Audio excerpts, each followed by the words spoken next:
And the Congress party has now demanded a House panel probe in the Rafale deal. This after France is probing the deal as well. And then the question the Congress party is asking is, why is the Indian government silent?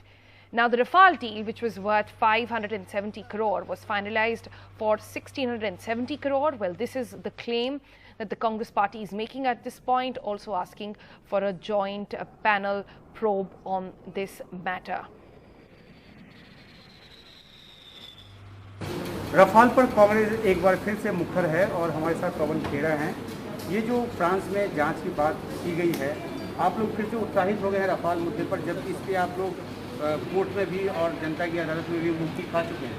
Number 1, हम court नहीं गए थे। Number 2, उत्साहित होने की बात नहीं होती। जहां देश को नुकसान होता है वहां विपक्ष का और मीडिया का एक काम होता है बाहर आकर प्रखर आवाज में बात करें, उसके बारे में वो आवाज उठाएं, वो मुद्दा उठाएं, उसमें उत्साहित होने की बात। तो जेपीसी की मांग आप पहले भी कर चुके हैं, लेकिन सरकार ने नहीं माना। अब जब फ्रांस में जांच की बात है तो आपको क्यों लगता है कि वो आधार होना चाहिए और यहाँ पे जांच होनी चाहिए इस बात? इंटर गवर्नमेंटल एग्रीमेंट, 2 देश थे, एक फ्रांस एक हिंदुस्तान।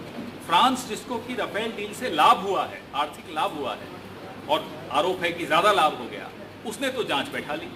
जिस देश को नुकसान हुआ है, हिंदुस्तान को, उसने जांच नहीं बैठाई। अब ये सवाल तो जायज है या नहीं, आप बताइए। तो कितने सवाल आपके मन में है? आपने कहा 6 सवाल आपके मन में, क्या क्या वो सवाल है? हम तो चुनौती दे रहे हैं प्रधानमंत्री जी को, आइए जवाब दीजिए।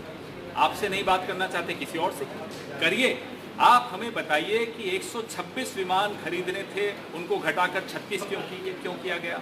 570 करोड़ रुपए का एक विमान होना था, आपने 1670 करोड़ क्यों खर्च किए उस एक विमान पर? आप ये बताइए कि जो एग्रीमेंट थी उसमें एंटी करप्शन क्लॉज था, जो यूपीए के वक्त भी था, आपके रक्षा मंत्रालय ने भी रखने की चेष्टा की, आपने क्यों हटवा दिया? आप ये बताइए कि जो क्लॉज था जिसमें मिडिलमैन नहीं होने चाहिए थे, वो क्लॉज क्यों हटा दिया? आप यह बताइए कि HAL जिसमें 108 विमान हिंदुस्तान में बनने थे, यहाँ रोजगार मिलता, वो आपने क्यों हटा दिया एग्रीमेंट से और आपने एक प्राइवेट पार्टी को ले आए ऑफसेट पार्टनर?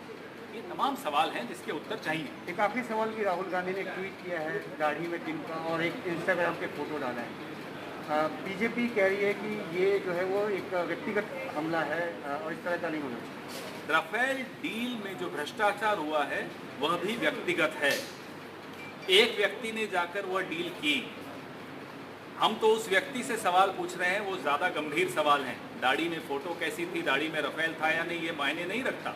मायने यह रखता है देश को हजारों करोड़ का नुकसान जिस व्यक्ति ने पहुंचाया है, उस व्यक्ति को इन सवालों के जवाब देने चाहिए या नहीं। तो ये कांग्रेस के सवाल हैं और ये सवाल एक बार फिर से कांग्रेस पूरी ताकत के साथ पूछ रही है। देखना है कि सरकार की तरफ से क्या जवाब आता भी है या नहीं।